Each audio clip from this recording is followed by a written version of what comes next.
Hello friends, ఇప్పుడైతే ఇగో పెసర్లు ఎర్ర కందిపప్పు వీటితోటే దోశ వేస్తున్నాను నేను. ఇవి రెండు ఇప్పుడు పెసర్లు ఒక కప్పు తీసుకున్నాం అనుకో, హాఫ్ కప్పు ఎర్ర కందిపప్పు తీసుకోవాలి. ఇవి రెండు కడిగి ఒక గంట ముందు నానబెట్టుకొని మిక్సీకి వేసుకోవాలి. గంట నానబెట్టిన తర్వాత ఈ విధంగా మిక్సీ పట్టుకొని ఇది పక్కన పెట్టుకోవాలి. ఇప్పుడు నేను దీంట్లోకి క్యారెట్ తురుము ఇవి వేసి హెల్దీగా ఫ్రై చేసుకుందామని చేసుకున్నా. స్టవ్ పైన ప్యాన్ పెట్టుకొని ఒక స్పూన్ ఆయిల్ కొంచెం జీలకర్ర వేసుకోవాలి. చిన్నగా కట్ చేసుకున్న ఉల్లిపాయలు వేసుకోవాలి. సన్నగా కట్ చేసుకున్న కరివేపాకు వేసుకోవాలి. మనం తురిమి పెట్టుకున్న క్యారెట్ వేసేసుకోవాలి. కొంచెం అంతా పసుపు వేసుకోవాలి. తగినంత సాల్ట్ వేసేసుకోవాలి. పిండికి దీనికి సరిపడా వేసేసుకోవాలి. కొంచెం అంతా కారం వేసేసుకోవాలి. ఇప్పుడు స్టవ్ ఆఫ్ చేసుకొని దీన్ని పిండిలో కలుపుకుందాం.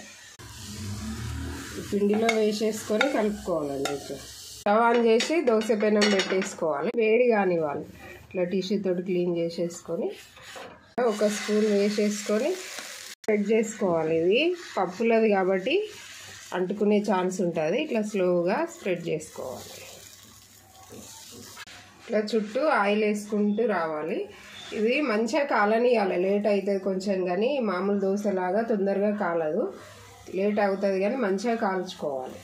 ఇట్లా ఒక పక్క కాలిన తర్వాత రెండో పక్క టర్న్ చేసుకోవాలి. ఇదిగోండి, ఉల్టా చేసిన తర్వాత కూడా ఇట్లా మంచిగా కాలాలి. మంచిగా కాల్చుకున్న తర్వాతనే తీసుకోవాలి. ఈ విధంగా ఇగో కలర్ వచ్చింది. ఇప్పుడు తీసేసుకోవాలి. ఇదిగోండి, ఇట్లా వేసేసుకొని రెండు తిన్నామంటే మధ్యాహ్నం వరకు అసలు ఆకలి వేయదు. ఇదిగో ఇట్లా పల్లి చట్నీ కానీ టమాటా చట్నీ కానీ ఏదైనా దీంట్లోకి కాంబినేషన్గా బాగుంటుంది. దీంట్లోనే క్యారెట్ ఉల్లిపాయలు కొంచెం కారం కూడా వేసినాం కాబట్టి పిల్లలు అయితే డైరెక్ట్ తినేసేయచ్చు. పెద్దవాళ్ళకైతే ఇట్లా ఏదైనా చట్నీ కాంబినేషన్ చాలా బాగుంటుంది. నచ్చితే మీరు కూడా చేసుకోండి. చాలా హెల్దీ. దీంట్లో ఏమీ వేయలేము, రైస్ అట్లాంటివి కాబట్టి, పప్పులతో చేసినాం కాబట్టి చాలా హెల్దీ. మీరు కూడా చేసుకోండి. Thank you for watching.